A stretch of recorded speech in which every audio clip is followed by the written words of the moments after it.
Good morning everyone, this is me Archana. I hope आप सभी अच्छे होंगे एंड अपनी प्रिपरेशन कर रहे होंगे। So before starting the video मैं आप सभी को एक चीज़ क्लियर कर दूंगी कि जिस स्टैंड से मैं वीडियो क्रिएट करती थी वो बेसिकली स्टैंड मेरा अभी अवेलेबल नहीं है मेरे पास, मैं किसी अदर प्लेस पे हूँ। सो आपको जो है विजिबिलिटी नहीं मेरी होगी एंड देन ऑडियो एंड जैसे मैं क्लासेस आपको अपलोड करती थी एज इट इज़ आपको क्लासेस मिलेंगे। So as we all know कि जो हमारी पेपर होता है वो आपका यूजीसी नेट का होता है, जिसमें हम paper first and paper second दोनों ही कवर करते हैं। पेपर फर्स्ट की जो क्लासेस होती है वो इवनिंग में होती है, जो Monday Tuesday Wednesday Thursday and Friday चलती है। एंड जो हमारा सैटरडे और संडे होता है, सैटरडे में भी आपकी क्लासेस होती हैं, बट जो संडे है संडे में हम करते हैं marathon contact. So also you can join my YouTube channel UGC NET by Archana ma'am से आप यहाँ पे जाकर के ज्वाइन कर सकते हैं। ऑन ऑल दिस कंटेंट जो मैं आपको प्रोवाइड करती हूँ वो बाईलिंगुअल होते हैं, विच मीन्स आपके English and Hindi both content आपको यहाँ से प्रोवाइड किए जाते हैं।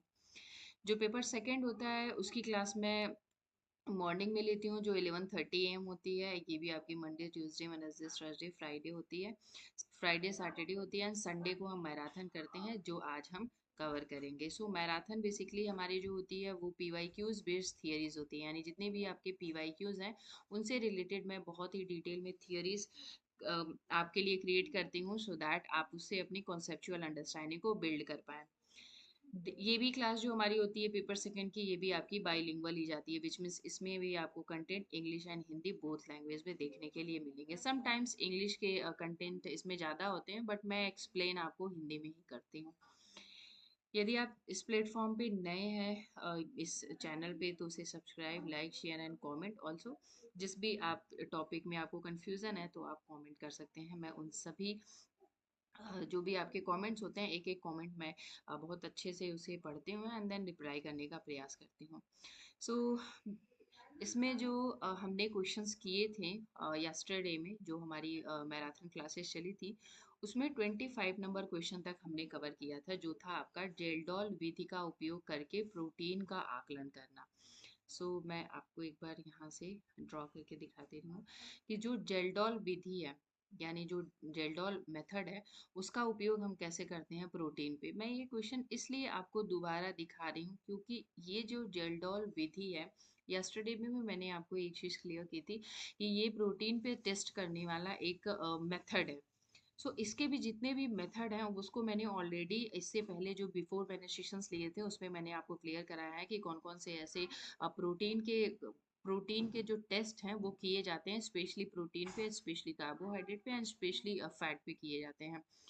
इनको आप सेपरेटली याद करके रखें, तीनों को मिक्स ना करें, क्योंकि कुछ नेम्स ऐसे हैं जो आपको लगेंगे कि हाँ ये फैट पे ही अप्लाई होगा, बट आपको वो प्रोटीन और कार्बोहाइड्रेट पे देखने के लिए मिलेंगे।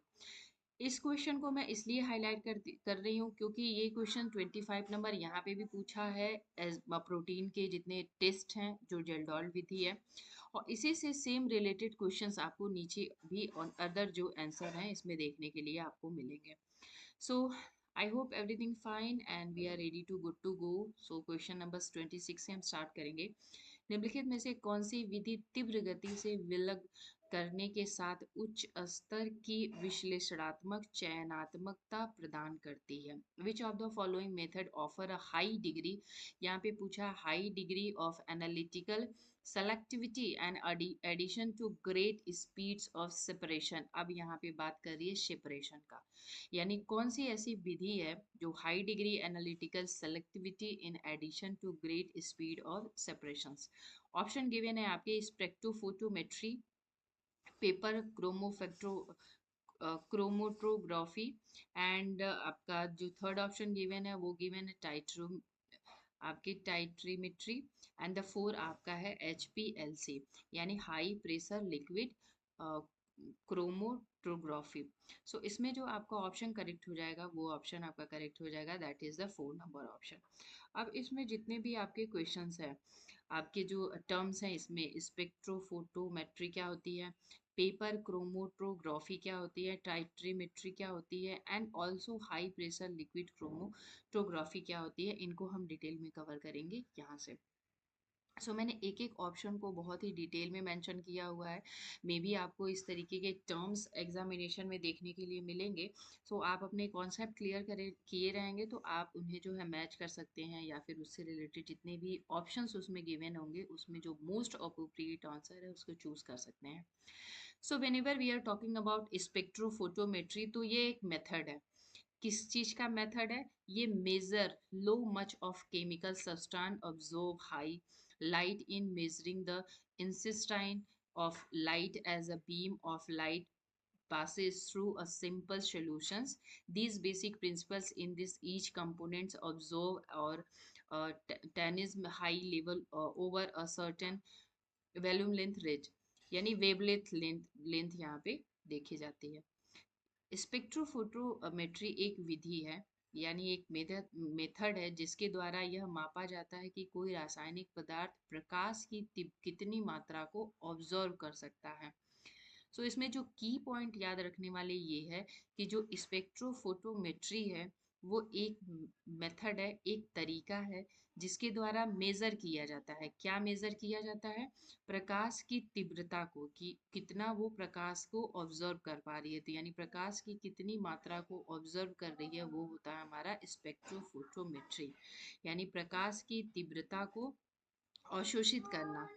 Chemical substance observe light in measuring the intensity of light as a beam of light passes through a simple solutions, यानी प्रकाश की कितनी तीव्रता को अवशोषित करती है। इसके लिए प्रकाश की तीव्रता को मापा जाता है जब प्रकाश की किरण किसी नमूने के घोल से गुजरती है, यानी जो कोई सोल्यूशन है उसके घोल से जब गुजरती है तो ये देखा जाता है कि वो उसको कितना ऑब्जर्व कर रहा है। मूल सिद्धांत यह है कि प्रत्येक यौगिक एक निश्चित निश्चित जो है उसका तरंग दैर्ध्य सीमा पर प्रकाश को अवशोषित या संचारित करता है, यानी उसे ऑब्जर्व करता है या तो उसे संचारित करता है। इसमें की पॉइंट लर्न करने वाले ये है कि जो स्पेक्ट्रोफोटोमेट्री है वो एक प्रकार का मेजरमेंट है, एक मेथड है जो क्या मेजर करता है कि जो प्रकाश की तीव्रता को कितना, प्रकाश की कितनी मात्रा में जो है अवशोषण हो रहा है, यानी जो प्रकाश है उसकी जो मेजरमेंट है वो कितना अवशोषित हो रहा है। और ये कब देखा जाता है? जब प्रकाश की किरण किसी सॉल्यूशन के द्वारा जब उसे गुजारा जाता है तब देखा जाता है कि उसका जो ऑब्जर्वेशन है, यानी उसका जो अवशोषण है वो कितना हो रहा है, यानी जो प्रकाश की कितनी मात्रा में, प्रकाश जो है कितनी मात्रा में अवशोषित हो रही है किसी यदि सॉल्यूशन के साथ से वो निकल रही है तो। नेक्स्ट उसमें ऑप्शन आपका गिवन था paper chromatography. Paper chromatography is the technique use to separate dissolve substance based on their different migrations rates across the sheets of paper, acting as a sternary phase with the solvent as the mobile phase, यानी इसमें जो आपका होता है paper chromatography एक ऐसी तकनीक है, यानी एक ऐसी टेक्निक है जिसका उपयोग कागज की एक शीट पर अलग अलग प्रवास दरों के आधार पर घुले हुए पदार्थों को अलग करने के लिए किया जाता है, जो एक स्थिर चरण के रूप में कार्य करता है तथा विलायक गतिशील चरण के रूप में कार्य करता है, यानी जो उसमें घुले हुए पदार्थ को अलग अलग करने के लिए बेसिकली इसका यूज किया जाता है पेपर क्रोमेटोग्राफी का। एक शीट लिया जाता है एंड उस पे घुले हुए पदार्थ जो होते हैं उस पे रखा जाता है सो दैट वो अलग अलग हो सके, जो एक स्थिर चरण के रूप में कार्य करता है, जो एक स्टैटिक जो है फेस के रूप में कार्य करता है, एंड तथा विलायक गतिशील चरण के रूप में काम करता है, यानी जो उसका जो आपका स्थैतिक चरण होता है वो सैचुरेटेड यानी स्थिर रहता है, उसमें किसी प्रकार का मूवमेंट नहीं होता है, एंड जो विलायक होता है वो होता है मूवेबल, यानी वो आपका गतिशील होता है। नेक्स्ट इसमें टर्म जो उसमें गिवन था आपका वो था टिट्रोमेट्री। Trigonometry refers to a group method of quantitative analysis is which as analytical is determined based on the cytochromatic reactions with a agent of established concentrations introduced in a sample gradually until the analysis in the consumed quantitative, which means जो अनुपान मात्रक विश्लेषण की विधियों के एक समूह को संदर्भित करता है जिसमें एक विश्लेषण को एक नमूने में स्थापित सांद्रता के अभिकर्मक के साथ इसकी स्टोइक्रोमेट्रिक प्रतिक्रिया के आधार पर निर्धारित किया जाता है जब तक कि विश्लेषण मात्रात्मक रूप से उपभोग नहीं किया जाता है। नेक्स्ट उसमें जो आपका ऑप्शन गिवन था वो था HPLC यानी high performance liquid chromatography also known as a high pressure liquid chromatography. तो इसे दो नाम से बेसिकली जाना जाता है। एक तो हमारा हो गया हाई परफॉर्मेंस लिक्विड क्रोमेटोग्राफी जिसे हम HPLC भी कहते हैं, और इसे हाई प्रेशर लिक्विड क्रोमेटोग्राफी कहते हैं यानी आपका HPLC। ये इस नाम से भी ये जाना जाता है, यानी परफॉर्मेंस की जगह यहाँ पे प्रेशर भी यूज किया जाता है। Is a technique used to separate, identify and quantify component is a mixture by forcing a liquid sample through a column under high pressure, यानी जो कॉलम कॉलम आपका है अंडर हाई प्रेशर के द्वारा उसे जो है सेपरेट किया जाता है। हिंदी में इसे देखेंगे उच्च प्रदर्शन की तरल कोमेट्रोग्राफी, जिसे उच्च दबाव तरल कोमेट्रोग्राफी के रूप में भी जाना जाता है। आप हिंदी में देख सकते हैं इसे उच्च दबाव तरल कोमेट्रोग्राफी, और इसका जो उच्च प्रदर्शन तरल कोमेट्रोग्राफी, दो नाम से इसे बेसिकली जाना जाता है। यह एक तकनीक है जिसका उपयोग उच्च दबाव के तहत एक स्तंभ के माध्यम से एक तरल नमूनों को मजबूर करके मिश्रण के घटकों को अलग किया करके उसे पहचानते हैं, उसकी मात्रा निर्धारित किया जाता है। इन सारी चीजों को बेसिकली इसमें देखा जाता है। सो नेक्स्ट क्वेश्चन इसमें गिवन है आपका, which of the following law states that the optional destiny of the solutions is directly आपका आ जाता है optical to the concerns with the solute, यानी निम्नलिखित में से कौन सा नियम यह बताता है किसी घोल का ऑप्टिकल जो घनत्व है उस घोल के उपस्थित घोलक की सांद्रता के समानुपाती है। ऑप्शन इसमें गिवा है स्टीफन का नियम है, या फिर बियर का नियम है, पास्कल है, या फिर बलूंडी है। सो इसमें जो आपका ऑप्शन करेक्ट हो जाएगा दैट इज द बियर का ये लॉ है जो बताया जाता है कि इसके द्वारा जो ऑप्टिकल घनत्व है उसमें सांद्रता के समानुपाती होता है। नौ मैंने आपके प्रीवियसली जब मैं सेशन स्टार्ट किया था तभी मैंने आपको बताया था कि प्रोटीन से उसके असेसमेंट से लेकर के प्रोटीन के कौन कौन से ऐसे असेसमेंट है उससे लेकर के क्वेश्चंस आपको ज़्यादा पूछे जाते हैं। जो क्वेश्चन नंबर 25 था तो आप देखेंगे 3 क्वेश्चन पे ही आपके ये 28 नंबर क्वेश्चन भी उसी से रिलेटेड पूछा गया है। सो प्रोटीन आकलन के निम्नलिखित में से कौन सा गहरे रंग के कॉम्प्लेक्स में बदल जाता है और फिर अमीनो अम्ल का मूल्यांकन डेसेंट्रोमेट्रिक विधि से किया जाता है। ऑप्शन आपका गिवन है हाइड्रोक्सीप्रोलिन, हाइड्रोक्लोरिक, या फिर निनहाइड्रिन, या फिर ब्रोमोथाइमोल। सो इसमें जो आपका ऑप्शन करेक्ट हो जाएगा दैट इज द निनहाइड्रिन, यानी जो निनहाइड्रिन टेस्ट होता है वो आपका give me a moment, yes, जो निनहाइड्रिन टेस्ट होता है ये बेसिकली प्रोटीन के आकलन के लिए किया जाता है कि जो गहरे रंग का कॉम्प्लेक्स में वो बदल जाता है, इसमें अमीनो एसिड जो होता है जब उसको हम इसका इवोल्यूशंस होता है तो वो बेसिकली कन्वर्ट हो जाता है निनहाइड्रिन परीक्षण में। सो ऑल दीज ऑप्शन जो इसमें गिवन है आपके हाइड्रोप्रोक्सिलोन, या फिर आपके हाइड्रोक्लोरिक, और साथ ही साथ इसमें है ब्रोमोमाइथाइल।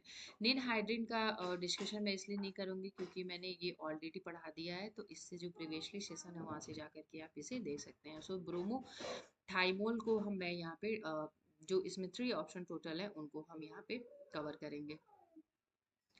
सो उसमें ऑप्शन आपका गिवन था हाइड्रोक्सीप्रोलाइन।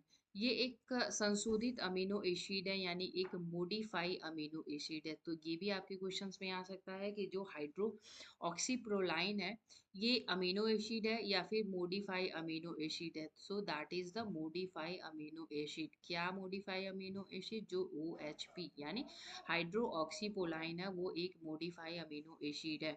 A major component of collagen produced by the post-translational hydrolysis of proline, and it's a marker of collagen degradations and bones रिस्प्रेशंस। यानी जो आपका हाइड्रोक्सीप्रोलाइन है ये एक संशीधित अमीनो अम्ल है जो कोलेजन का एक मुख्य घटक है जो प्रोलाइन के अनुमोदित हाइड्रोक्सिलेन द्वारा निर्मित होती है और कोलेजन के क्षरण में अस्थि जो आपकी बोन्स है उसके पुनर्जीवन के सूचक होती है। नेक्स्ट उसमें ऑप्शन गिवन था आपका HCl which means hydrochloric acid, एक मजबूत संक्षारक यानी कोरोसिव एसिड दैट इज आपका जो हाइड्रोजन क्लोराइड गैस का एक जलीय घोलक होता है एक प्रकार का, जो आमतौर पर गैस्ट्रिक रस में पाया जाता है, यानी जो आपके क्लोराइड आपके गैस्ट्रिक जूस है उसे उसमें पाया जाता है। विभिन्न औद्योगिक और प्रयोगशाला अनुप्रयोगों में बेसिकली ये यूज़ किया जाता है, यानी ये कहाँ कहाँ पे यूज़ किया जाता है, इंडस्ट्री में एंड लेबोरेटरीज में, यानी इंडस्ट्रियल एंड लेबोरेटरीज एप्लीकेशंस में ये बेसिकली इसका प्रयोग किया जाता है। अब हम बात करेंगे कंपोजिशंस एंड प्रॉपर्टीज इसकी क्या क्या है। जब कंपोजिशंस बात होती है तो HCl hydrochloride ashes is the form of the when hydrogen chloride gas dissolve in water। ठीक है। नेक्स्ट आपका इट्स अ कलरलेस होती है ये, corrosive liquid with the sap irritations ओडम्स होते हैं ये, it's strong acid meaning readily readily जो होता है डोनेटेड हाइड्रोजन आयन होती है when the dissolve in water। The chemical formula for hydrochloride acid, यानी एक केमिकल फॉर्मूला है हाइड्रोक्लोराइड एसिड का। It is also known as muriatic acid, या इसे हम जो है स्प्रिटिक ऑफ सॉल्ट भी कहते हैं, यानी इसे एक तरीके से म्यूरिटिक एसिड या फिर आप स्प्रिटिक सॉल्ट कहते हैं। हिंदी में देखेंगे जब हाइड्रोजन क्लोराइड गैस पानी में घुलती है तब हाइड्रोक्लोरिक एसिड बनता है, यानी जो हाइड्रोजन क्लोराइड गैस है जब उसको पानी के साथ उसे मिक्स किया जाता है तो हाइड्रोक्लोरिक एसिड बन के निकलता है। इसका जो रंग होता है रंगहीन होता है, यानी कलरलेस होता है, संक्षारक तरल होता है, तीखी होती है, परेशान करने वाली गंध होती है। जब ये प्रबल अम्ल है अर्थात यह जल में घुलने वाली आसानी से हाइड्रोजन ऑयल छोड़ता है, यानी जो हाइड्रोजन आयन है उसे छोड़ता है H+। हाइड्रोक्लोरिक अम्ल का रासायनिक जो सूत्र है वो HCl है। इसे इसे म्यूरेटिक एसिड या नमक के स्पिरिटिक के नाम से भी जाना जाता है। Next one is bromothymol blue. क्या है बेसिकली आपका एक तरीके का ये एक एक टर्म है जो आपको समझना जरूरी है, यदि एग्जामिनेशन में आ जाता है तो आपको इस पे आपकी कमांड होनी चाहिए। ब्रोमोथाइल ब्लू एक पीएच संकेत डाई है। अब पीएच को मैंने इससे प्रीवियसली जितने मैंने सेशन है उसमें मैंने पीएच लेवल को कवर कराया है कि कौन कौन से पीएच लेवल आपके एसिडिक नेचर के हैं, कौन से आपके जो है अल्कलाइन नेचर के हैं और कौन से ऐसे हैं जो न्यूट्रल पीएच में आपके आ जाते हैं। ब्रोमोथाइमाइल ब्लू एक पीएच संकेत डाइक है जिसे पीले से नीले रंग में बदलती है, यानी जो पीला या होता है उसे चेंज करती है किसमें, नीले रंग में। इसका उपयोग पदार्थों के पीएच को मापने के लिए बेसिकली किया जाता है, पीएच के परिवर्तन की पहचान करने के लिए भी किया जाता है। यानी blue pH indicate dye that change colour from yellow to blue, यानी जो येलो है उससे ब्लू में कन्वर्ट करती है, यानी येलो को से कन्वर्ट करती है ब्लू में। It's use to measure the pH substance and identify change in the pH, यानी इसको बेसिकली यूज किया जाता है पीएच को मापने के लिए और पीएच में जो उसके परिवर्तन होते हैं उसकी पहचान करने के लिए। नॉ नेक्स्ट वन इज द्रव में कार्बोनिक एसिड की उपस्थिति को मापता है, ये क्या क्या चीजें मेजर करता है। Measuring the presence of carbonic acid in the liquid, यानी जो कार्बोनिक एसिड है लिक्विड में उनको मेजर करता है। Next one is tracing the movement of fluid from a आपका आ जाएगा लिम्स, यानी जो लसिका के तरल पदार्थ की गति का भी पता लगाता है, यानी जो लसिका है उसके तरल पदार्थ की जो गति है यानी क्या उसकी गति है उसका भी पता लगाता है। एंड देन माइक्रोस्कोप के नीचे कोशिका भित्ति या नाभिक को परिभाषित करना, पौधों की जड़ों के भीतर फंगल हाइफे का प्रदर्शन करता है, साथ ही साथ एकल चावल के दाने के भीतर घुलनशील जो अम्लता है उसका भी आकलन करता है, यानी जो उसके अंदर जो आपके उस जो राइस ग्रेन्स है उसमें क्या एसिड है उसका भी आकलन करता है। अगर जेल माध्यम में बैसिलस सिरिस का गणना करना हो तो उसका वो भी करता है। एंड कई जो जीवाणु है जो वृद्धि और पता लगाने वाले सब्सट्रेट के घटक के रूप में बेसिकली ये आपका वर्क करता है। नेक्स्ट उसमें ऑप्शन आपका आएगा, तो मैं इसे बताती हूँ आपको। पोटेशियम ऑक्सलेट बेसिकली है क्या, नेक्स्ट ये ऑप्शन में गिवन है, बट हम यहाँ पे क्वेश्चन आंसर दोनों करते चलेंगे। खाद्य पदार्थों में ऑक्जेलिक अम्ल का आकलन। तो आप यहाँ पे ध्यान दें कि ऑक्जेलिक अम्ल यानी जो ऑक्जेलिक एसिड है, उससे भी आपके क्वेश्चंस एग्जामिनेशन में पूछे जा रहे हैं। तो एक एक टर्म आपको जो है ध्यान होनी चाहिए, और इन सब में बेसिक अंतर क्या है ये आपको पता होनी चाहिए। ऑक्जेलिक अम्ल का आकलन करने के लिए ऑक्जेलिक अम्ल को किस रूप में अवक्षेपित किया जाता है, जिसे तत्पश्चात मानक पोटेशियम पर मैग्नेट से ट्राइट्रेट किया जाए, यानी पोटेशियम पर मैग्नेट से बेसिकली इसे ट्राइट्रेट किया जाए। To determine oxalic acid in the food productions, what is oxalic acid prepared to, and then that is treated against standard potassium आपके परमैंगनेट। इसमें ऑप्शन आपका गिवन है potassium oxalate, ammonium oxalate, calcium oxalate and cupric oxalate. So इसमें जो आपका option correct हो जाएगा that is the potassium oxalate. इसमें जितने आपके ऑप्शन गिवन है, पोटेशियम ऑक्सलेट, अमोनियम आपके ऑक्सलेट या फिर कैल्शियम एंड क्यूप्रिक, इनको हम यहाँ पे कवर करते चलेंगे एक एक। So what is the potassium oxalate? Potassium oxalate is a salt of oxalic acid that use a resin reducing agent and the other application. It's found in many plants. किसमें किसमें बेसिकली मिलते हैं? कई सारे प्लांट्स में and vegetables में। And it also produce in the body, और ये बॉडी से भी प्रोड्यूस किए जाते हैं। और naturally occurring components is found of various food, ये नेचुरली जो है अलग अलग फूडों में देखने के लिए मिलते हैं।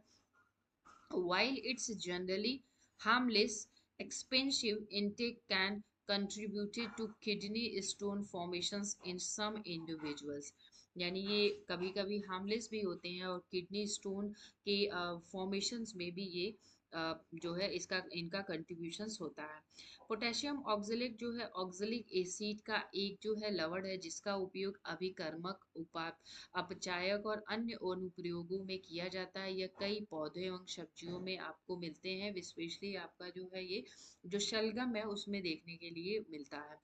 और शरीर में भी बनता है, यानी शरीर के द्वारा भी इसे प्रोड्यूस किया जाता है। यह एक प्राकृतिक रूप से पाया जाने वाला यौगिक है जो विभिन्न खाद्य पदार्थों में पाया जाता है। हालांकि यह आमतौर पर हानिकारक होता है, लेकिन इसका अत्यधिक सेवन कुछ व्यक्तियों में गुर्दे की पथरी का निर्माण करने में भी उपयोगी होता है। साथ ही साथ जो आपका स्पिंच है उसमें भी ये देखने के लिए मिलता है। इसीलिए आप घरों में सुनते होंगे कि जो पालक है उसके साथ, यानी जो आपका पालक है उसके साथ आप टोमेटो यानी आप टमाटर मिला करके ना बनाए, क्योंकि ये क्या कॉज करता है, ये आपका अ, नहीं, जो पालक एंड टोमेटो है ये आपका कैल्शियम ऑक्जेलेट कॉल कॉल करता है, यानी जो आपका कैल्शियम ऑक्जेलेट है ये कॉज करता है।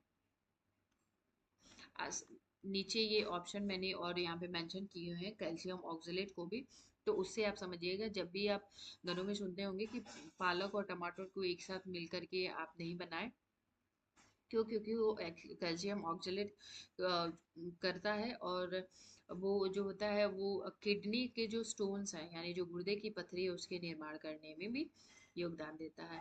अब इसके यूजेस कहाँ कहाँ होते हैं? अब इसके यूजेस होते हैं आपके विश्लेषणात्मक अभिकर्मक, यानी आपके एनालिटिकल रिजेंट। किसी पदार्थ में कैल्शियम और अन्य भारी धातुओं की पहचान करने के लिए किया जाता है, यानी कैल्शियम उसमें कितना है और जो अन्य भारी उसमें जो धातुएं हैं वो कितनी है। उपाचयक एजेंट, समान उपाचयक एजेंट के रूप में भी क्या किया जाता है, यानी ये आपका आ जाएगा रिड्यूसिंग एजेंट।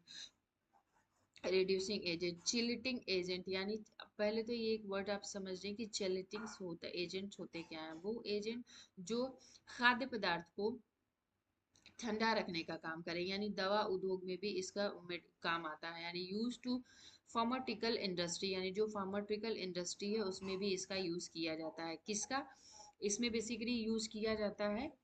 इसमें बेसिकली यूज किया जाता है आपका पोटेशियम ऑक्जेलेट के लिए। नेक्स्ट आपका आ जाता है शुद्धिकरण एजेंट यानी purifying agent, use in pharmaceutical industry, यानी फार्मास्यूटिकल इंडस्ट्री में इसका यूज किया जाता है, यानी जितने भी आपकी दवा इंडस्ट्री है उसमें यूज किया जाता है।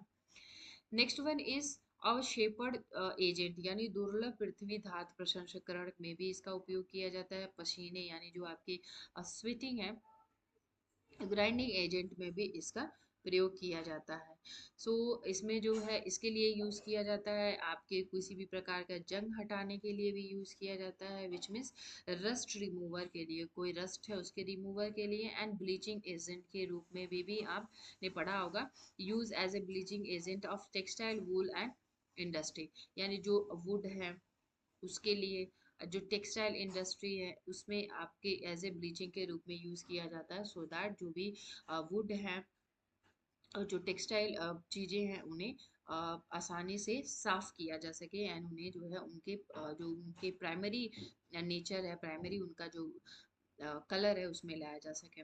Water treatment use to chelate toxic such as heavy metal and bind them in water, यानी जो हैवी मेटल होते हैं या फिर आपके जो विषाक्त धातुएं उनका पता लगाने के साथ साथ उन्हें बांधने के लिए भी उपयोगी होता है। आपने बीच में देखा होगा कि एक वाटर एक ऐड आता था आपके जब भी आप वाटर से रिलेटेड या फिर कोई प्यूरिफाइंग या फिर कोई आपका जो है वाटर कूलर का ऐड दिखाता होगा, तो वहाँ पे देखोगे कि ग्लास में वो जो है कुछ डालते हैं ब्लैक कलर का, एंड देन वो क्या करता है सारी जितनी भी आपकी इम्प्योरिटीज होती हैं वाटर में उन सबको ऑब्जर्व कर लेता है, एंड जो वाटर होता है वो पूरी तरीके से प्योरीफाई हो जाता है, यानी वो पीने योग्य हो जाता है। अब ये जो पोटेशियम ऑक्जेलेट है ये मिलता कहाँ कहाँ है, यानी फूड हाई इन ऑक्जेलेट किस में, यानी जो आपकी लीफी ग्रीन है उसमें, नट्स एंड सीड्स में, लेग्यूम्स में, फ्रूट्स में, वेजिटेबल्स में, और साथ ही साथ चॉकलेट एंड टी में भी आपको देखने के लिए मिलता है, यानी जो पत्तेदार साग हैं जैसे आपका हो गया पालक, स्विस चार्ट हो गया, या फिर आपका चुकंदर हो गया, इन सभी में देखने के लिए मिलता है। साथ ही साथ आपकी मूंगफली, आपके ऑलमंड्स हो गए, कैशू नट्स हो गए, फलियों में आपकी सोयाबीन्स हो गए, एंड आपके सब्जी में शकरकंद हो गए, आपके पोटैटोज हो गए, लेडी फिंगर हो गए, और चॉकलेट चाय में भी देखने के लिए मिलता है। Why is why is a concern? Kidney stone. High oxalate intake increase the risk of developing calcium oxalate kidney stone, especially in the people with a history of kidney stone. यदि अ, ऐसे लोग जिनकी हिस्ट्री है kidney stone से related तो उनके लिए, और ये बेसिकली होता है। So calcium observation oxalate can influence with the calcium observation potential leading to the calcium deficiencies, यानी गुर्दे की पथरी, इसमें कैसे ऑक्सलेट का अधिक सेवन यानी कैल्शियम ऑक्सलेट गुर्दे की पथरी के विकास के जोखिम को बढ़ाता है, विशेष रूप से गुर्दे की पथरी के इतिहास वाले लोगों में ये देखने के लिए मिलता है। कैल्शियम ऑब्जर्वेशन ऑक्सलेट कैल्शियम अवशोषण में बाधा डाल सकते हैं, यानी जो कैल्शियम है उसके ऑब्जर्वेशन में आपका जो है कैल ये बाधा डालता है आपका potassium oxalate.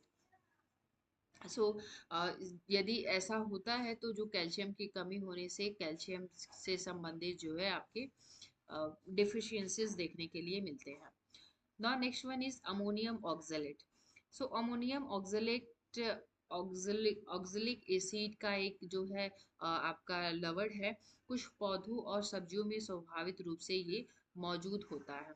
So ammonium oxalate is a salt of oxalic acid naturally present in some plant and vegetable, जो naturally कुछ plants में and vegetables में ये जो है अवेलेबल होते हैं, and it used to analytical regredient and the anticoagulant in a blood preservations, but it is not a common of food additives, यानी ये खाद्य पदार्थ के अडेक्टिव्स के रूप में आप इसे यूज नहीं कर सकते हैं, और इसका उपयोग रक्त संरक्षण के एक विश्लेषणात्मक अभिकर्मक और थक्का रोधी के रूप में किया जा सकता है, लेकिन समान रूप से खाद्य यूज में नहीं किया जाता है, यानी जो आपका एडिक्टिव्स है उसमें इनका यूज नहीं किया जाता है। बियॉन्ड फूड इनका क्या क्या यूज है, एनालिटिकल रिजेंट क्या है, यानी it's use to reagent chemical analysis, यानी इसका उपयोग रासायनिक विश्लेषण के अभिमार्जक के रूप में किया जाता है। एंटीकोगुलेंट के रूप में किया जाता है, यानी अमोनियम ऑक्सलेट सहित ऑक्सलेट का उपयोग रक्त के जमने के लिए बेसिकली, एंड रक्त के संरक्षण और उसके भंडारण के, यानी वो प्रॉपरली उसका संरक्षण हो सके एंड उसके प्रिजर्वेशन के लिए, ब्लड के प्रिजर्वेशन के लिए भी इसका यूज किया जाता है। Now next one is calcium oxalate, yani what is the calcium oxalate? Many food contain oxalate including fruits, vegetables, nuts, seeds, grain, legumes and chocolates. Some foods are highly oxalate and eating too many can contribute of the kidney disease, यानी कई खाद्य पदार्थों में oxalate होता है जिसे आपके as a previously मैंने आपको बताया फल सब्जियां मेवे बीज अनाज फलियां चॉकलेट में भी आपको ऑक्सलेट देखने के लिए मिलता है। कुछ खाद्य पदार्थों में ऑक्सलेट की मात्रा बहुत अधिक होती है, बहुत ज़्यादा इसे कंज्यूम करने से आपको किडनी संबंधी प्रॉब्लम देखने के लिए मिलता है। अब ये बेसिकली आपके मिलते कहाँ कहाँ पे हैं?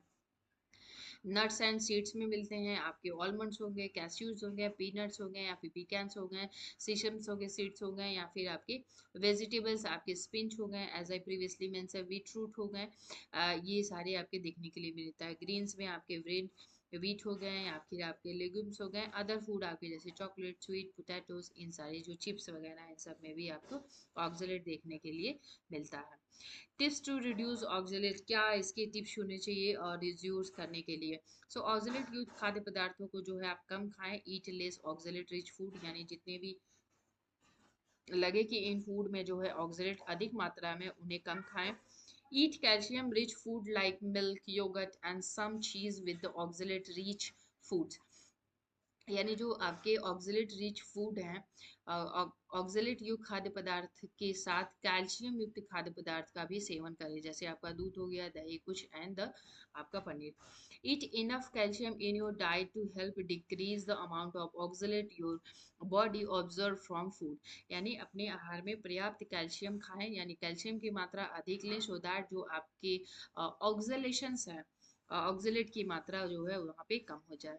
Next one is cupric oxalate, जिसे हम कॉपर सेकेंड भी कहते हैं, यानी it is also known as a copper second oxalate is and the odorless bland white solid that in insoluble in the water, not commonly found in the food but can be performed in the lichens of fungi reaction with the copper rich of the minerals, यानी ये आपका जो होता है जो क्यूप्रिटिक oxalate होता है इसे हम कॉपर सेकेंड ऑक्सलेट के नाम से भी जानते हैं, आप इस चीज़ को ध्यान रखिएगा।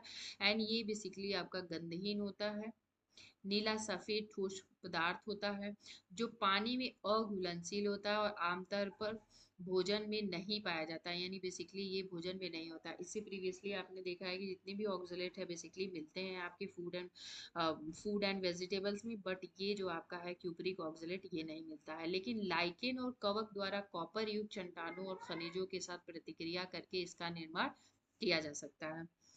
नेक्स्ट क्वेश्चन आपका यहाँ पे है, 1 ग्राम वसा में उपस्थित मुक्त वसा अम्लों को उदासीन करने के लिए निम्नलिखित में से किसकी मिलीग्राम में पूछा है, यानी किसको मिलाएंगे मिलीग्राम में एसिड वैल्यू को आवश्यकता होती है, इसे एसिड वैल्यू कहते हैं। ऑप्शन गिवन है आपके cupric sulphate, alpha amylo glucosides, potassium hydroxide and ammonium hydroxide.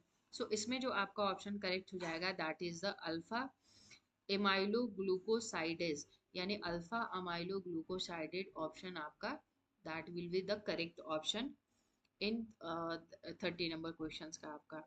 Next question इसमें गिवन है आपका जेल्डॉल विधि, आप देखेंगे कि जेल्डॉल विधि फिर तीसरा क्वेश्चन आपका प्रोटीन से पूछ दिया है, यानी जो जेल्डॉल विधि है प्रोटीन का निर्धारण किसके आकलन से किया जाता है, तो आपने देखा 25 number question, 28 number question and अभी आप देखेंगे 31 नंबर क्वेश्चन, तीनों ही आपके प्रोटीन टेस्ट से पूछे गए हैं। सो मेक श्योर कर लें कि जब भी आप एग्जामिनेशन में जाएं बिफोर आप उसको एक बार रिवीजन कर लें कि कौन कौन से ऐसे टेस्ट हैं जो स्पेशली प्रोटीन पे, स्पेशली कार्बोहाइड्रेट, स्पेशली फैट पे किए जाते हैं। सो मैंने इसे बहुत डिटेल में इसके सेशन लिए हैं, तो वहाँ से जाकर के इन्हें कवर कर सकते हैं। ऑप्शन गिवन है प्रोटीन, नाइट्रोजन, अमोनिया, या फिर अमोनियम सल्फेट। सो प्रोटीन को मैंने बहुत डिटेल में पढ़ाया हुआ है, nitrogen, ammonia and ammonium sulphate को नहीं मैंने बताया है और इससे क्वेश्चंस बहुत कम आते हैं, सो दैट मैंने इसे मेंशन नहीं किया है। सो इसमें जो आपका ऑप्शन करेक्ट हो जाएगा दैट इज द नाइट्रोजन, यानी जो नाइट्रोजन होता है उसके यूज के लिए हम करते हैं। नेक्स्ट क्वेश्चन इज लीवर में यूरिया किससे मापा जाता है? Urea in the liver formed from, यानी किससे बेसिकली मापा जाता है? ऑप्शन गिवन है 2 ammonia mole and 1 mole of carbon dioxide, या फिर 2 ammonia moles and 2 mole of carbon dioxide, 1 ammonia mole and 1 mole of carbon dioxide, या फिर 1 ammonia mole and 2 moles of carbon dioxide. So इसमें जो आपका option correct होगा that is the, इसमें 2 ammonia moles और कार्बन डाइऑक्साइड के एक अणु होते हैं, यानी आपका जो 2 मोल्स हो गए, यानी 2 जो है अमोनियम आपके मोल्स हो गए एंड 1 आपके होते हैं कार्बन डाइऑक्साइड, यानी CO2 आपका 1 होता है। तो टोटल मिला के आपका बनेगा क्या? लेवर यूरिया को मापने के लिए बेसिकली किया जाता है। नेक्स्ट क्वेश्चन इसमें गिवन है आपका the non amino reduce in an amino acid is called, क्या कहलाता है? अमीनो एसिड में गैर अमीनो अवशेषों को कहते हैं, क्या कहते हैं? अब यहाँ बात कर रहा है गैर अमीनो अवशेष। ऑप्शन गिवन है आपके keto acid, lactic acid, aspartic acid, citric acid. So इसका जो ऑप्शन करेक्ट होगा दैट इज द लैक्टो आपका हो जाएगा लैक्टिक एसिड। अब इसमें जितना भी ऑप्शन गिवन है keto acid, lactic, aspartic, citric, इनको हम करेंगे डिटेल में cover. So keto acid which means आपका जो कीटो एसिड होता है वो also known as oxo acid, यानी कीटो एसिड को हम ऑक्सो एसिड भी कहते हैं, इस चीज को आप ध्यान रखिएगा। And organic components containing both, क्या क्या बेसिकली इसमें कंटेंट होता है? कार्बो, इसमें जो आपका होता है कार्बोक्सिलिक एसिड होते हैं, एसिड ग्रुप्स होते हैं, यानी जो कार्बोलिक एसिड ग्रुप्स होते हैं ये आपका इसका जो है होता है। एंड केटोनिक ग्रुप होते हैं, यानी इसमें केटोनिक ग्रुप होते हैं। They are important and various biological process including energy metabolism and amino acid metabolism, यानी जो कीटो एसिड है इसे ऑक्सो एसिड के नाम से भी जाना जाता है, जो कार्बनिक यौगिक है जिसमें जिनमें कार्बोक्सिलिक एसिड समूह और कीटो समूह दोनों होते हैं, जो वे ऊर्जा चयापचय और अमीनो एसिड के चयापचय सहित विभिन्न जैविक प्रक्रियाओं में जो है महत्वपूर्ण भूमिका निभाते हैं। एक एक टर्म को आप डिकोड करते हुए समझते हुए चलिएगा। नेक्स्ट इसमें आता है आपका ए कीटो ग्लूटेरिक एसिड। इसमें क्या होता है कि क्रेब्स चक्र में एक महत्वपूर्ण मध्यवर्ती और ग्लूटामेट के डिविजन्स द्वारा ये बेसिकली उत्पादित होता है। नेक्स्ट आपका आ जाता है पायरुविक एसिड, जिसे हम पायरुवेट भी कहते हैं। ग्लूकोज चयापचय में एक प्रमुख मध्यवर्ती है एक तरीके का। ऑक्सिलिको एसिड्स ऑक्सिलो एसिटिक एसिड जो होता है वो क्रेब चक्र में एक अन्य प्रकार का घटक होता है। नेक्स्ट आपका है यहाँ पे एक कीटो इसो कैप्रियोइक एसिड, जिसे हम ल्यूसिन से उत्पादित एक शाखित श्रृंखला कीटो में एसिड होता है। फोर्थ आपका है 4 हाइड्रोफिलोनाइल पायरुविक एसिड, जिसे हम टायरोसिन चयापचय के एक मध्यवर्ती होता है। आप एक एक केवल टर्म को यहाँ पे समझिएगा, बहुत डिटेल में मैंने नहीं इसे मेंशन किया हुआ है, बहुत शॉर्ट फॉर्म में लाई हूँ सो दैट आप इसे समझ पाए एंड इसके जो पॉइंट है उसे नोट डाउन कर लें एंड आप इसे लर्न कर सकें। Next one is lactic acid. Lactic acid is a chemical that is produced in the body when the carbohydrates are broken down for energy. It is also known as a lactic. सो जो lactic acid होता है ये chemically जो है एक प्रकार का रसायन होता है जो प्रोड्यूस होता है बॉडी से। कब होता है? जब कार्बोहाइड्रेट ब्रेक डाउन होता है एनर्जी में। सो अब ये how it is produce. So lactic acid is produce in the muscle cells, कहाँ कहाँ से बेसिकली होता है? मसल सेल्स हैं एंड ब्लड सेल्स है, जो रेड ब्लड सेल्स हैं उसके द्वारा, यानी ये आपका आरबीसी के द्वारा एंड आपका जो है ये मसल्स के द्वारा, यानी जो क्योंकि ये मसल्स में ही ऑलमोस्ट जो है मसल्स में ही ये स्थिर होते हैं, रहते हैं। सो ये लैक्टिक एसिड जो प्रोड्यूस होते हैं वो मसल सेल्स एंड जो रेड ब्लड सेल्स हैं इनके द्वारा ये प्रोड्यूस होते हैं। It is produce when the body need energy but oxygen level are low. कब ये प्रोड्यूस होते हैं? जब बॉडी को जरूरत होती है एनर्जी के लिए एंड उस समय जो है ऑक्सीजन का लेवल लो हो जाता है, तब ये बेसिकली प्रोड्यूस होते हैं। This can happen during the intense exercise, infections और disease that reduce oxygen delivery to the baby. यानी जो आपके संक्रमण किसी भी प्रकार का आपको इन्फेक्शंस है, कोई डिजीज है, इन के दौरान हो सकता है, जो शरीर में ऑक्सीजन की पूर्ति को जो आपूर्ति है उसको कम करने का काम करता है। Next one is how it is use, यानी आप इसे कैसे यूज करेंगे। Lactic acid use to as the food food preservative, आपका क्यूरिंग एजेंट और द फ्लेवरिंग एजेंट। यानी किस किस फॉर्म में बेसिकली इसका यूज होता है? प्रिजर्वेशन के रूप में भी यूज कर सकते हैं, क्यूरिंग एजेंट के रूप में यूज कर सकते हैं, फ्लेवर के रूप में भी इसे बेसिकली यूज होता है। It is also use a cultural dairy product and the democratic during meat processing. यानी ये बेसिकली डेयरी उत्पादों में और जो मीट प्रोसेस है उनके दौरान भी कीटनाशकों के रूप में भी इसे किया जाता है, सो दैट इससे कीटनाशक जो है कीट जो है ना लगे। लैक्टिक एसिड का उपयोग त्वचा की देखभाल के लिए उत्पादों में भी किया जाता है। यानी जितने भी आपके प्रोडक्ट बनते हैं जो बेसिकली फेस के लिए यूज किए जाते हैं उनमें के में भी इन्हें डाल के बनाया जाता है, क्योंकि ये पानी के अणुओं को आकर्षित करते हैं और उन्हें जो है बनाए रखते हैं। यानी लैक्टिक एसिड बेसिकली जितने भी स्किन केयर प्रोडक्ट्स हैं उनमें भी ये मिलाए जाते हैं और उनके साथ बनाया जाता है। क्यों? क्योंकि ये जो वाटर है उनके जो मॉलिक्यूल्स हैं उनके उन्हें जो है आकर्षित करते हैं। अब हम बात करेंगे लैक्टिक एसिडोसिस। एक लैक्टिक एसिडोसिस क्या होता है? सो लैक्टिक एसिडोसिस एक ऐसी स्थिति होती है जब जो तब होती है एक रक्त प्रवाह में बहुत अधिक मात्रा में लैक्टिक एसिड बनने लगता है, तब उसे हम कहते हैं lacto acidosis.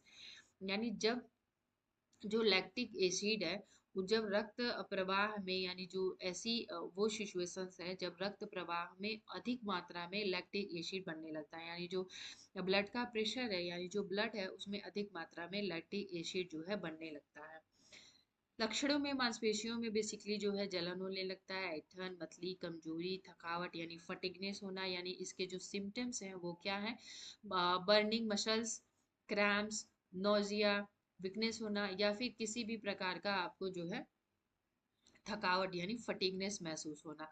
It can be cause by the intense exercise, cancer, या फिर आपके जो है लिवर संबंधी कोई प्रॉब्लम हुई है, तो इन सभी कारणों में ये देखने के लिए मिलता है। यानी तीव्र व्यायाम या फिर कैंसर या फिर यकृत के विफलन में इन सभी में देखने के लिए मिलता है।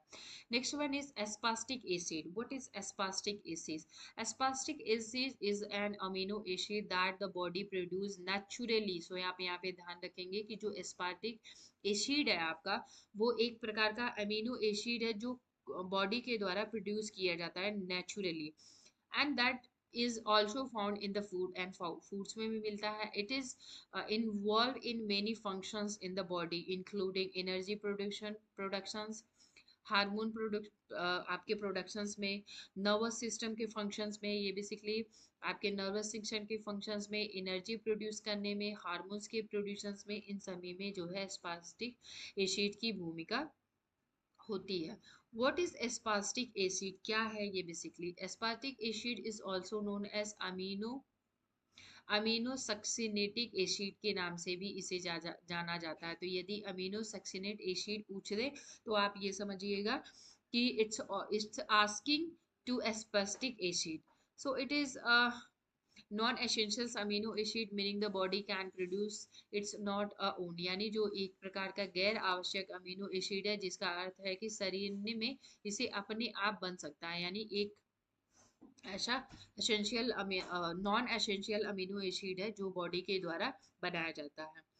It is own of the building blocks of the protein and nucleotide. यानी यह प्रोटीन और न्यूक्लियोटाइड के निर्माण में उनके खंडों में से एक है।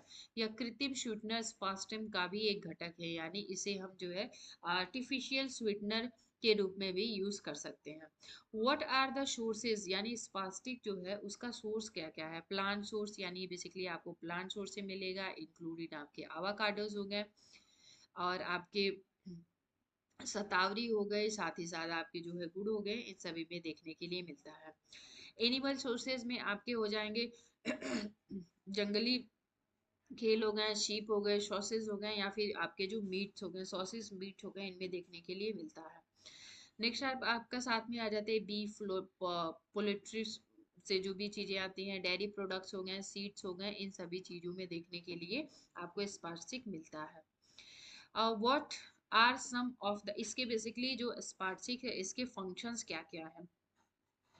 ये मदद करता है amino acid and some nucleotide को मदद करता है, या अन्य जो अमीनो एसिड्स हैं जैसे आपके न्यूक्लियोटाइड है, इनको बनाने में बेसिकली ये मदद करता है। यह शरीर में ऊर्जा उत्पादन की भूमिका भी निभाता है, यह तंत्रिका तंत्र के माध्यम से रासायनिक संकेतों को भेजने में भी मदद करता है, यह हार्मोन्स उत्पादन और उसे रिलीज में भी शामिल होता है। नेक्स्ट ऑप्शन आपका sorry for inconvenience. Next question इसमें आपका गिवन है डाई नाइट्रोफिलॉयल हाइड्रोजन विधि का उपयोग खाद्य पदार्थ में निम्नलिखित में से किसके अनुमान लगाने के लिए किया जाता है। ऑप्शन आपका गिवन है विटामिन बी, एस्कॉर्बिक एसिड, या फिर लिपिड वैल्यू, एंटीऑक्सीडेंट की जो एंटीऑक्सीडेंट जो कंटेंट है।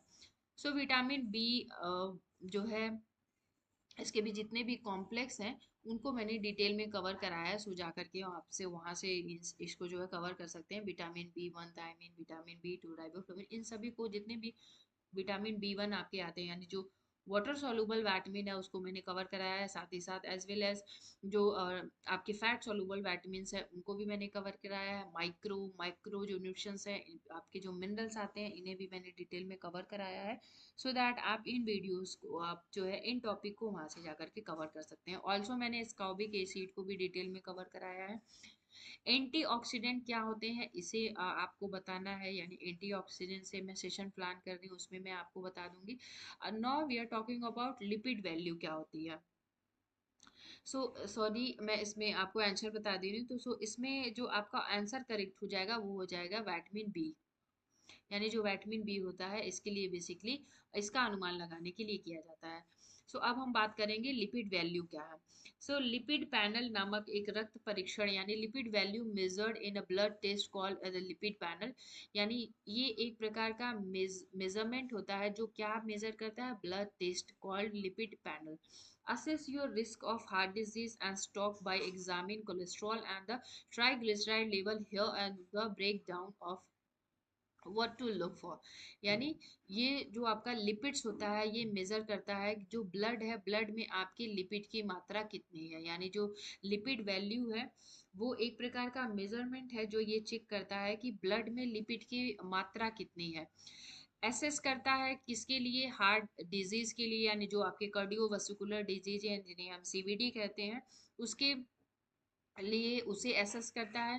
किसी भी प्रकार का स्ट्रोक है उसको एग्जामिन करता है। कोलेस्ट्रॉल और ट्राइग्लिसराइड की मात्रा कितना है उसको उसका भी ये आकलन करता है। लिपिड पैनल नामक एक रक्त परीक्षण से मापे गए लिपिड मान है जो कोलेस्ट्रॉल और ट्राइग्लिसराइड के स्तर की जांच करता है, यानी कितना उसका लेवल है करके हृदय रोग और स्ट्रोक के जोखिम का आकलन करता है। इन्हें जो फर्दर हम यहाँ पे देखेंगे। इससे बेसिकली जो टोटल कोलेस्ट्रॉल है, आपका एलडीएल है, एचडीएल है, ट्राइग्लिसराइड है, इससे ऑलमोस्ट क्वेश्चन आपके एग्जामिनेशन में देखने के लिए मिलते हैं। आप मेक श्योर करके जाएं कि आपके जितने भी कोलेस्ट्रॉल से रिलेटेड जो चीज़ें हैं उन्हें बहुत ही डिटेल में कवर कर लें। जो टोटल कोलेस्ट्रॉल होता है एक ह्यूमन बॉडी में वो होता है बेसिकली यहाँ पर 200 mg/dl, यानी जो एक स्वस्थ ह्यूमन बॉडी में, एक हेल्दी ह्यूमन बॉडी में जो कोलेस्ट्रॉल की मात्रा होनी चाहिए वो 200 mg होनी चाहिए। Next one is low density lipoprotein. Low density lipoprotein and high density lipoprotein को मैंने बहुत ही डिटेल में कवर कराया है, वहां से जाकर के इसे देख सकते हैं एंड कवर कर सकते हैं। सो जो लो डेंसिटी लिपोप्रोटीन होता है ये एक प्रकार का कोलेस्ट्रॉल है, ऑफन कॉल्ड बैड कोलेस्ट्रॉल, यानी एक बैड कोलेस्ट्रॉल के अंतर्गत आता है। एम फॉर फ्लो 100 mg होनी चाहिए, आपका 70। सो पीपल विद डायबिटीज, यानी जो डायबिटीज के पेशेंट है उनका आपका बिलो 70 होना चाहिए, लेकिन ये बेसिकली जो आपका होना चाहिए 100 mg होने चाहिए आपके। एचडीएल यानी high density lipoprotein, it often called a good cholesterol, यानी जो एचडीएल है वो गुड कोलेस्ट्रॉल के अंतर्गत आता है, एंड जो एलडीएल है आपका वो बैड कोलेस्ट्रॉल के अंतर्गत आता है। So often called bad cholesterol, aim for the 60 आपके जो है mgdl होने चाहिए। नेक्स्ट वन इज ट्राइग्लिसराइड, ये आपका जो होना चाहिए बिलो 150 होना चाहिए। तो आप मेक श्योर कर लें कि जब टोटल कोलेस्ट्रॉल की बात करें तो 200 होना चाहिए, एलडीएल की बात करें तो 100 mg होनी चाहिए, और जो यदि कोई डायबिटिक पेशेंट्स है तो उसका 70 mg जो है उससे कम ही होना चाहिए, और जो एचडीएल है वो आपका 60 mgdl होना चाहिए, एंड ट्राइग्लिसराइड आपका 150 होना चाहिए। सो आप टोटल कोलेस्ट्रॉल हम 200, आपका जो एलडीएल है वो 100, एचडीएल आपका 60, एंड द ट्राइग्लिसराइड आपका 150। सो आप अपने कन्वीनियंस के हिसाब से आप इसे ऊपर नीचे कर सकते हैं। मैंने इसे जो फर्दर अपने एग्जामिनेशन के लिए लर्न किया था वो मैंने किया था, जो टोटल कोलेस्ट्रॉल है वो 200, एंड देन उसके बाद से मैंने डिक्रीजिंग ऑर्डर में इसे लर्न किया था, जो ट्राइग्लिसराइड आपकी 150 आ जाती है, और आपका जो एलडीएल है जो बैड कोलेस्ट्रॉल है वो 100 आ जाता है, एंड देन आपका जो एचडीएल है वो आपका 60 आ जाता है। तो मैंने कुछ इस तरीके से इसका अपना एक सीक्वेंस बनाया था, आप जिसमें भी कंफर्टेबल हैं आप उसे देख सकते हैं। नेक्स्ट क्वेश्चन आपका गिवन है, निम्नलिखित में से कौन सी पेशी कार्य नहीं करती है, which of the following is a not a function of muscles, कौन सी ऐसी मसल्स है इसमें जो फंक्शन नहीं यानी ये काम नहीं करती है। ऑप्शन गिवन है आपके, उष्मा का उत्पादन, शरीर मुद्राएं बनाए रखना यानी मेंटेनिंग बॉडी पोस्चर्स, या फिर हीट प्रोडक्शंस, जोड़ों की स्थिरता स्टेबिलिटी ऑफ जॉइंट्स, हड्डी हड्डी को हड्डी से जोड़ना यानी connected bone to bone. So इसमें जो आपका ऑप्शन करेक्ट होगा that is a connected bone to bone, यानी हड्डी को हड्डी से बेसिकली जोड़ने का काम करती है। नेक्स्ट क्वेश्चन गिवन है, निम्नलिखित में से कौन सी मांसपेशियां स्वेच्छा से नियंत्रित है। Now we are talking about which of the following muscles of controlled voluntarily, यानी कंट्रोल वॉल्यूनिट्रीज आपके कौन कौन से मसल्स आते हैं। सो इसमें आपके है रेखांकित पेशियां यानी स्किटलर मस्कुलर, या फिर आपके कार्डिकल मस्कुलर, या फिर स्मूथ आपके मसल्स, यानी अरेखांकी पेशियां, हृदय पेशियां एंड रेखांकी पेशियां। सो जो आपको मैं कल का आपका सेशन होगा उसमें ये जितने ऑप्शन गिवन है, option first second and third, इसे मैं आपको डिटेल में कवर कराऊंगी। आज मैं आपको सिर्फ आंसर ही बता रही हूँ, तो सो इसमें जो आपका आंसर करेक्ट हो जाएगा that is the smooth muscles. Next question आपका गिवन है, निम्नलिखित में से कौन सा हार्मोन अग्नाशय रस और बाइकार्बोनेट के उत्पादन को उत्तेजित करता है। इंसुलिन और ग्लूकेगॉन, कोलेसिस्टोकोनिन एंड आपके सिक्रेटिन, गैस्ट्रिन एंड इंसुलिन, या फिर एंजियोट्रिक, या फिर आपके आ जाते हैं एप्रीफ्रेन। सो इसमें जो आपका ऑप्शन करेक्ट होगा that is the cholecystokinin and सिक्रिटेन। इसमें जो आपका ऑप्शन गिवन है इंसुलिन एंड ग्लूकोगॉन, इसको मैंने आपके प्रीवियसली यानी यस्टरडे के सेशन में ही मैंने कवर कराया है कि इंसुलिन और ग्लूकेगॉन बेसिकली होता क्या है।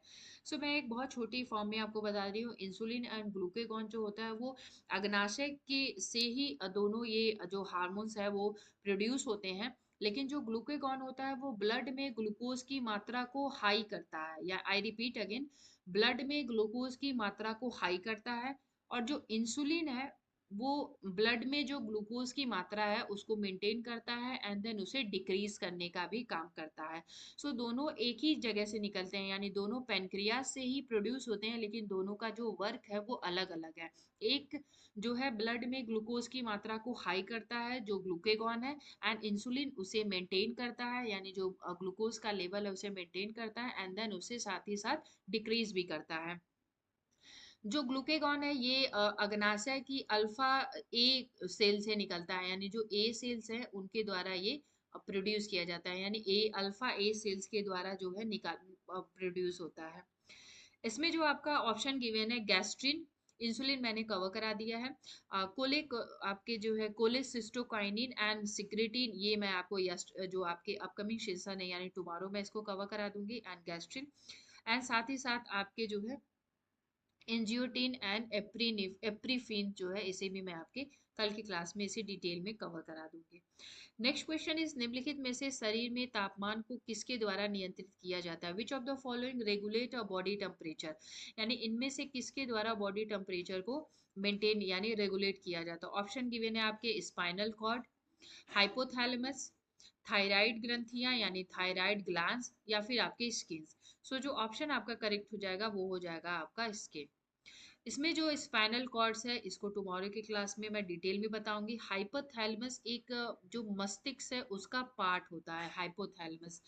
हाइपोथैलेमस का जो वर्क होता है वो बेसिकली सबको संकेत देने का यानी मैसेज देने का काम करता है। फॉर एग्जाम्पल, आपका हाथ जो है किसी हाई टेम्परेचर पे, किसी सॉफ्ट ऑब्जेक्ट पे या किसी आपके ड्राई ऑब्जेक्ट पे पड़ता है, तो बॉडी तुरंत सिग्नल देती है ब्रेन को कि जो है आपका हाथ जो है जलने वाला है, या फिर जो आप जो टेक्सचर आप उसे जो फील कर रहे हैं वो आपका स्मूदी टेक्सचर है या फिर आपका जो है रफनेस टेक्सचर है।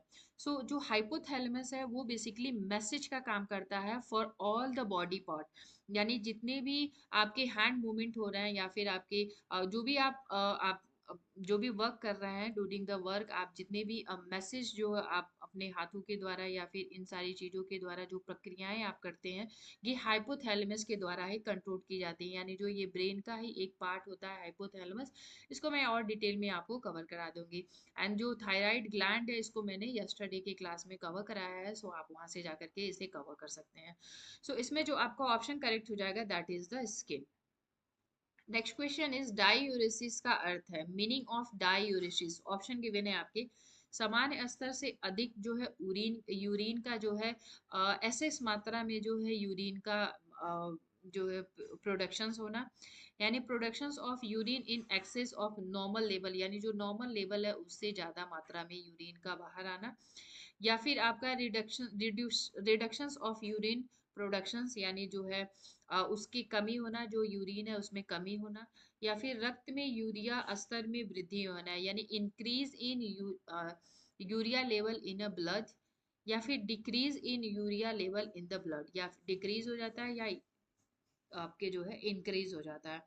So whenever we are talking about diuresis, तो इसका एक ही डिफिनेशन होता है, वो ये होता है कि जो प्रोडक्शंस है यूरिन का जो प्रोडक्शन है वो नॉर्मल लेवल से आपका एक्सेस मात्रा में हो जाता है, यानी जो यूरिन का प्रोडक्शन है वो अधिक मात्रा में होने लगता है, यानी समान जो लेवल है यूरिन का उससे अधिक मात्रा में एंड यानी एक्सेस अमाउंट में जो है यूरिन का प्रोडक्शन होने लगता है बॉडी से। नेक्स्ट एंड लास्ट क्वेश्चन इस सेशन का वो ये है कि निम्नलिखित में से कौन सी संधि कूल्हे के जोड़ में मौजूद होती है? Which of the following types of joint is present in hip joint? ये बात कर रहा है हिप जॉइंट के लिए। ऑप्शन गिवन है आपके ball and socket joint, hinge joint, plane joint and pivot joint, यानी हिंदी में आप यहाँ पे देख सकते हैं कब्जा एंड साधारण एंड दूरी। सो इसमें जो आपका ऑप्शन करेक्ट हो जाएगा वो हो जाएगा आपका प्लेन जॉइंट। इसमें जितने भी आपके जॉइंट्स गिवन है ball, hinges and plane and pivot, इनको मैं आपके जो टुमारो का सेशन है उसमें मैं एक एक को डिटेल में कवर करा दूंगी। सो आई होप आपको जितने भी क्वेश्चंस हैं इसमें समझ आए होंगे। सो आप इसे जो है thanks for watching and also you can subscribe like share and comment. आपको किसी भी प्रकार का सेशन इस टॉपिक पे चाहिए so you can comment, and also you can subscribe on this channel UGC NET by Archana ma'am से आप यहाँ पे सब्सक्राइब कर सकते हैं। Thanks for watching.